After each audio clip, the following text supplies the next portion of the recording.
2 days back మన ముఖ్యమంత్రి గారు జగన్మోహన్ రెడ్డి గారి దగ్గర జాయిన్ అయిన తర్వాత ఈరోజు ఫస్ట్ టైం అందరం కలవాలని ఒకటి అనుకున్నాము.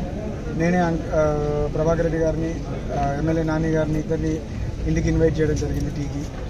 సో ఒకసారి కలిసి ఎలా రేపు కార్యాచరణ, రేపు రాబోయే ఎలక్షన్స్కి ఎలా వెళ్ళాలి అనే ఒక డిస్కషన్ పెట్టడం జరిగింది. ముఖ్యంగా ఈరోజు 2 ఫ్యామిలీలు కలిసాయంటే ఈరోజు ముఖ్య కారణం ఒకటే, ఆర్లగడ్డ ప్రశాంతంగా ఉండాలి. ఈరోజు జరుగుతున్న రౌడీజాలు, చాలా వికృత శాస్త్రాలు జరుగుతున్నాయి. అలాంటి పరిస్థితులు మళ్ళీ ఆర్లగడ్డ చూడకూడదు. ఇలాంటి కొంతమంది నాయకులు ఇలా ఆర్లగడ్డలో మళ్ళీ ఎమ్మెల్యే లాంటి పదవిలోకి వస్తే ఆర్లగడ్డ దాదాపు 50 సంవత్సరాలు వెనక్కి వెళ్ళిపోతుంది. ఈరోజు అభివృద్ధి బాటలో దూసుకుపోతుంది ఆర్లగడ్డ. దాన్ని ఎంకరేజ్ చేయాలి కానీ ఎక్కడే కానీ డిస్కరేజ్ చేయకూడదనే ఉద్దేశంతోనే మళ్ళీ ఎక్కడ నేను పోటీ చేసి ఎక్కడ కొంతమంది క్రిమినల్స్, డెకైట్స్ లాంటి వాళ్ళు గెలిచి ఆర్లగడ్డ ఇబ్బంది పడుతుందనే దాంతోనే ఒక అడుగు వెనక్కేసి ఈరోజు ఈ నిర్ణయం తీసుకొని అందరం కూడా ఈరోజు వైఎస్ఆర్సీపీ పార్టీకి మద్దతు ఇవ్వాలని నిర్ణయించుకోవడం జరిగింది.